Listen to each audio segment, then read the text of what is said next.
마케도니아 지역에서 가장 큰 도시였던 데살로니가. 사도 바울은 이 대도시에서 복음을 전했습니다. 이곳은 또한 유명한 철학자인 아리스토텔레스의 고향이기도 해 많은 사람들에게 알려져 있는 지역입니다.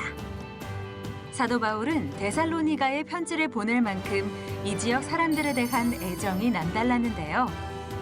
데살로니가에서 사도 바울은 더욱 마음을 쓰며 복음을 전했습니다. 성지가 좋다. 사도 바울의 애정이 남아있는 지역 데살로니가로 떠나봅니다.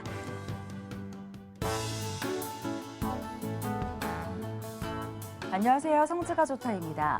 성지 곳곳을 가다 보면 나도 모르게 은혜를 받고 또 눈물이 날 때가 있습니다. 성경을 읽을 때와는 또 다른 은혜가 있는 곳이 바로 성지인데요. 오늘도 그 성지로 여러분을 안내합니다. 이강근 박사님과 함께하겠습니다. 박사님 안녕하세요. 안녕하세요. 오늘은 어딘가요?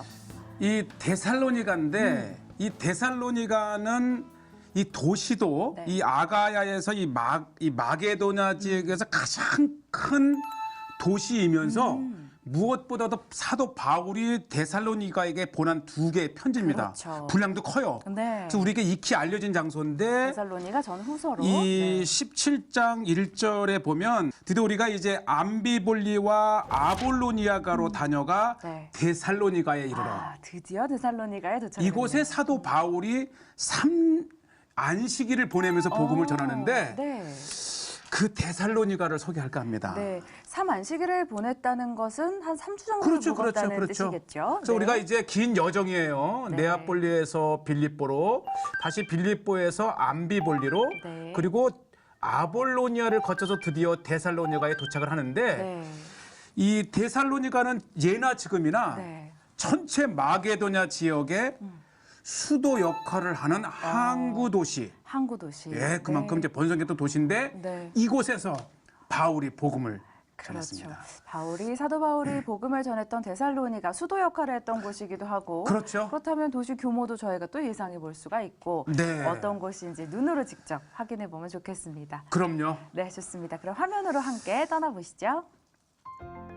일단은 항구 도시이고 네. 이게 마게도냐에 특히 알렉산더 대왕의 부인, 누이이자 부인인 이 살로니키의 이름을 따서 네. 살로니키라고 지은 것인데 살로니키. 네. 이 도시의 유명한 인물이 아리스토텔레스. 철학자 아리스토텔레스가 네. 데살로니가 사람이라. 자꾸 만져가지고 여기 가는. 이렇게 발가락을 예, 늘 사진 찍으면서 만져가지고 네. 특히 이 아리스토텔레스는 알렉산더 대왕의 선생이에요. 또 그렇게 관계가 되는 예. 그래서 지금 뭐 많은 분들이 이 아리스토텔레스 광장을 중심 방문하고 그리스 하면 민주주의잖아요. 네, 그렇죠. 데모의 나라예요. 그래서 뭐 곳곳에서 예, 아테네든 데살로니가든 그만큼 자신들의 표현을 존중해주는 나라라 볼 수 있고 제가요 네. 데살로니가에서 삼겹살집을 피그 보스라고 써 있네요. 네. 돼지고기의 네. 천국인데 작지만 우리 한국의 삼겹살처럼 구워줍니다. 오. 사실 이 그리스가 이 돼지고기 요리가 되게 유명한데 네. 세상에 똑같이 삼겹살처럼 쓰는 거를 구워주는 안녕하세요. 제가 준비한 고추장도 있었고 네. 샐러드로 주는 이 상추를 그냥 달랬는데 네. 상추도 그냥 달라고 하셔서 이걸 대박이라 그래요. 한국식으로 에. 잘 챙겨 드셨습니다. 어, 배가 고프셔가지고. 그래서 사실 이게 네. 저게 정 메뉴는 아닌데 네. 제가 이제 주방에서 주섬주섬 달래서 삼겹살을 급조한 거예요. 그러셨군요. 그 옆에서 보고 있던 그리스 신부님들이 네. 어떻게 저렇게 먹을 수 있을까? 저게 무슨 풍경이지? 예. 이곳에 우리의 마음을 두는 것은 바로 사도 바울 그렇죠. 기념교회입니다. 네, 와 해질녘에. 예, 이 항구 도시가 훤히 내려다 보이는 산 언덕에 야, 이 사도 바울 기념교회 자체가 우리 또 이 데살로니가에서 정말 복음의 열정을 가진 바울을 상기할 수 있는 그렇죠. 예, 제가 이른 아침에 올라갔는데 네. 바울의 그 흔적을 느낄 수 있는 곳이 데살로니가의 세인트 폴 처치 바울 기념교회였습니다. 순례객들 여기 꼭 갔으면 좋겠어요. 사도 바울의 교회이기도 하지만 무엇보다도 이 도시 전경을 볼 수 있는 최고의 전망대. 네. 저도 기도하고 이 정교회는 꼭 이렇게 촛불로 이렇게 하면서 자기의 마음을 드리더라고요. 이른 아침이지만은 아주 차분하고 네. 하루를 시작할 수 있는 이렇게 기도의 마음을 주님께 드릴 수 있는 그런 시간이었고요. 아마 이 교회를 찾는 분이 많지는 않을 건데 꼭 한번 이렇게 소개를 해서 언덕 위까지 올라가시길 권하고요. 자, 보시죠. 지금 앞에 보이는 저 성벽이 네. 비잔틴 시대 때의 데살로니가의 성벽. 그러니까 사실 이 마게도냐의 최고의 그 도시인 만큼 뭐 헬라뿐만 아니라 로마, 비잔틴, 체그리기까지 정말 최고의 성이고요. 바울 교회 다음으로 많은 사람들이 기도하는 곳이 바로 드미트리 교회입니다. 예, 드미트리. 2세기경에 신앙의 절개를 굽히지 않고 끝까지 지키다가 순교한 순교당한. 성 드미트리 예. 교회입니다. 그러니까 자기의 신앙을 굽히지 않고 로마 병사에게 살해를 당한 그 순교를 기념해서 그리고 이 데살로니가의 수호 성인입니다. 네. 예. 성분. 굉장해요. 그만큼 이 데살로니가의 도시가 크고 또 드미트리스 수호 성인의 위치가 크다는 건데 하루 종일 언제 가더라도 늘 이곳에 둘러서 기도하는 사람들을 볼 수 있고 네. 사실 우리가 이제 개신교이기도 하지만 또 정교회의 그 경건함이 느껴져요. 네. 그래서 그렇죠. 이곳에 가시게 되면 꼭 한번 초 하나 꽂아 놓고 그렇죠. 예수님께 기도할 수 있는 마음에 드리고. 네. 여기 지하로 내려가시네요. 이게 이제 진짜 유적지입니다. 그러니까 원래는 이게 그 데살로니가의 목욕탕이었대요. 목욕탕 예, 역할을 하던 목욕탕에서 이제 순교를 당한 거죠.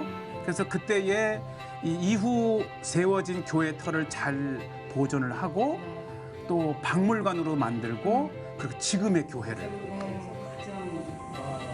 거룩하고 규모가 큰 교회가 성 드미트리스 교회입니다. 이 교회 지하에 이렇게 옛 로마 시대 때의 목욕탕이 있고 바로 성 드미트리스가 로마 병사에게 이곳에서 네, 저 살해를 안에서. 순교를 당한 거죠. 네. 그 성 드미트리스가 순교 당한 기념 교회가 이렇게 세워져 있습니다. 네. 그러니까 지금 이제 교회가 계속 이제 지대가 높아지면서 지금 지하가 됐지만 네. 어쨌든 그때 당시 유적을 잘 보존을 하고 순교 정신을 느낄 수 있고 또 이 최고의 그런 그 신앙의 장소라는 거예요. 네. 그런데 마치 우리 한국과 일본의 그 역사적 관계. 있듯이 사실 그리스와 터키는 적대 국가거든요. 그런데 여기에 터키 근대 터키를 세운 이 아타투르크의 생가가 있어요. 네. 이게 중요합니다. 그리스에 그게 예, 있네요. 뭐냐면 그리스가 근대에 독립하기 이전에 네. 오스만 제국의 식민지였어요. 그렇군요. 그러니까 이제 오스만 제국 때에 당연히 터키 영토, 이 오스만 제국의 영토였기 때문에 이곳에서 태어났던 이 아타투르크가 현대 터키를 건설한 건국의 아버지죠.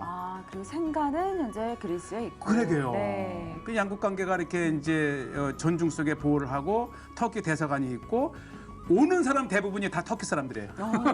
그러네요. 이 주변에는. 네. 그리고 이제 요것이 이제 비잔틴 시대 때의 교회인데 지금부터 7, 교회가 800년 전의 교회가 맞아요. 지금 이렇게 계속 남아 있습니다. 단 지하에 있는 것처럼 보이지만 이게 가장 오래된 비잔틴 시대 때 교회입니다. 네. 사실 저는 이렇게 보면 오래된 교회일수록 앞선 신앙인들의 숨결을 느낄 수 있어서 네. 더 마음이 경건해져요. 그렇겠네요. 그래서 이 웅장하고 큰 교회도 있지만 아주 오랫동안 신앙의 그 정신이 내려온 그 현장도 아름다워서 제가 소개를 하는데 네. 그만큼 고린도가 그만큼 데살로니가가 네. 오랜 역사를 가지고 있다는 거죠. 그렇죠. 그런 그리고 이 증거이죠. 낙서가 문화래요. 그래피티 같은. 그렇지요. 네. 치워도 또 하니까 아예 그냥 문화로 자리 잡았고 네. 요게 중요합니다. 마치 개선문과 같지만 그러네요. 좀 무너졌지만. 네. 요것이 이제 2세기경의 개선문 또는 승전문인데 이게 다 전쟁의 이야기를 새겨 놓은 것인데 네. 이게 중요한 것은 에그네티아 대로가에 있는 거예요. 아, 그래요. 무슨 뜻이냐면 뭐 대로에서 연결되는 그렇죠. 사도 뭐네요? 바울이 데살로니가를 들어가고 나가면서 걸었을. 바로 이곳을 지났을. 네, 그리고 아마 이 그리스는 물론 이 데살로니가 가장 상징적인 것이 이 화이트 타워라고 하는 곳인데 네. 이게 이제 바닷가에 있는 타워이고 또 한때는 이제 감옥으로도 쓰였지만은 지금은 아름다운 이 부둣가의 바닷가와 함께 네. 명소입니다. 명소. 아, 지금은 아주 아름다운 화이트 풍광을 타워. 볼 수 있는 화이트 예. 타워의 모습까지 함께 봤습니다. 데살로니가 곳곳을 살펴본 것 같아요. 그러니까 제가 좀 정신없이 데살로니가 네. 사실 저게 굉장히 이 크고 볼 곳이 많은 곳을 네. 짧게 설명하다가 이렇게 숨가쁘게 돌려왔지만 네. 어쨌든 이 데살로니가는 사도 바울이 이 한 번도 아니고 이 데살로니가 전서에 이어서 후서까지 전할 네. 정말 애착을 가지고 끝까지 목회를 하고 이 케어를 했던 네. 그러한 그 도시가 바로 데살로니가입니다. 네.